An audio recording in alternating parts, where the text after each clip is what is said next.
How you doing? I'm Robert. I'm the Vice President of Corporate Development for the Praetorian Group. We are the leading online B2B publisher for the public safety market.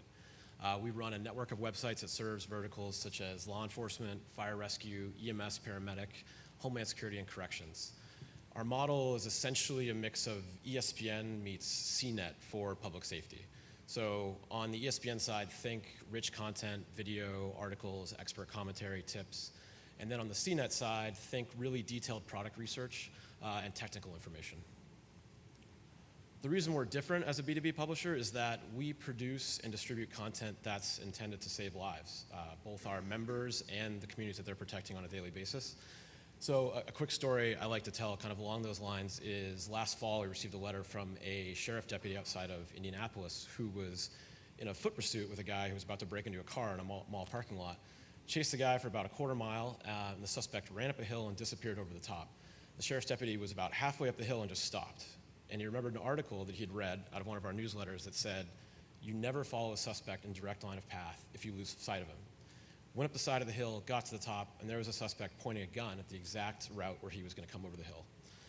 Just kind of an example, a little bit of a dramatic one, about how important our content is for our specific user base. So as a company, we were founded in '99. We're a 60-person company based out of San Francisco. We're profitable. We're growing at about 15% per year, and we currently have over 850,000 members.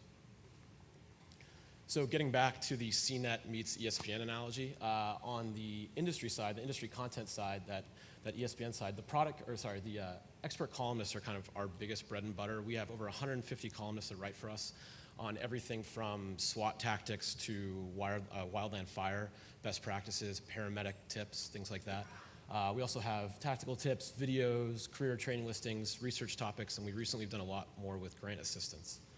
On the product research side, the product categories are kind of the basis of our offering, and I'll get to that in a second, but we also do a lot of buyer guides, spec documents, info requests, and other lead gen initiatives.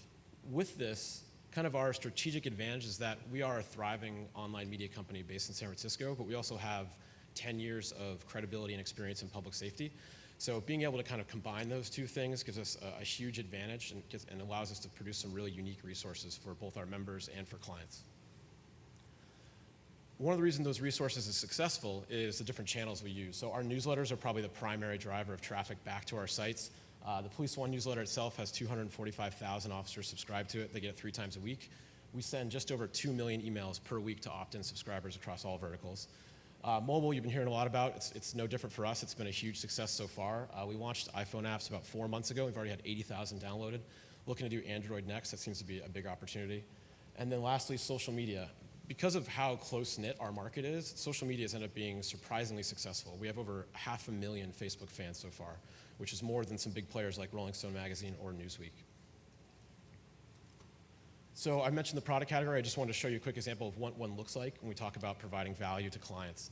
We have over 400 product categories live. They're super rich, search-friendly areas on everything from boots to bulletproof vests to high-end technology. As you can see, there's brand awareness for clients. We have super high-end technology clients like Motorola, Panasonic, Cisco, all the way down to an ex-cop who started a handcuff company. Featured products, lead generation, video demonstrations, press releases, articles that pertain to that. And what's important about this from a business perspective is that we've created a model with reoccurring subscription-based advertising for over 450 clients that renews at about 85% per year, just for the base product categories. In addition, we sell all sorts of unique stuff like e-blasts, custom video content, webinars, other things like that. So where do we go from here? Definitely looking to grow our base business as much as possible. As print and trade show dollars in our market continue to go online, we're obviously going to try to take as much of that as possible. Also looking to launch online training platforms. When you talk about the economic downturn, one of the biggest ways it's hit our market is in-person trading budgets have been cut substantially. It just costs a lot to take a cop off the street and send them somewhere. So we are launching online training platforms to try to give on-demand, online HD video training resources. We test marketed one in the law enforcement market called the Police One Academy. We already have over 100 departments subscribed. We're also looking at new opportunities. I mentioned mobile. It's going to be a big one for us this year, and we're going to try to push that as much as we can. Like I said, launching more apps. What do we need to get there? Content technology partners. We're aggressively looking for different partners to help us with both infrastructure and content, places we can fill gaps. And then getting out there and telling more of the Praetorian story, more visibility for our company. And lastly, looking for growth stage capital to try to accelerate this as much as possible. Thanks.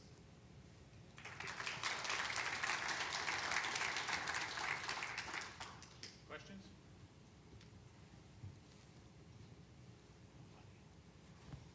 Oh, in the back.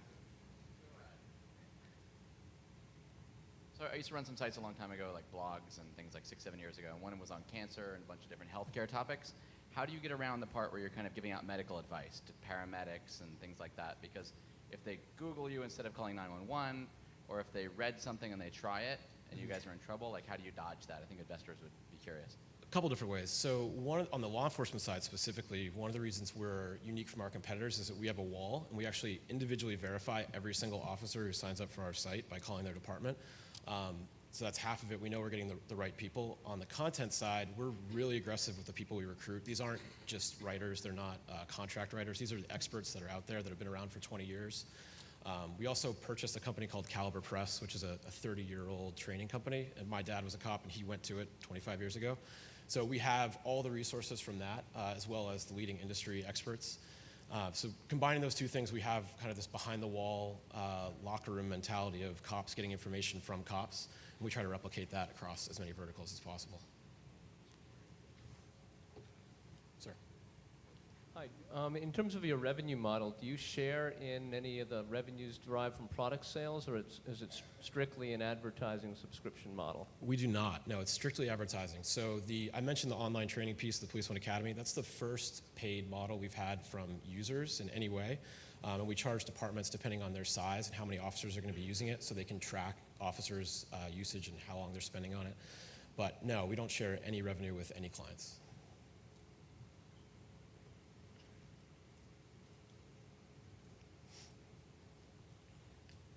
Yes, how do you pay your writers? Is it a share, or do you syndicate?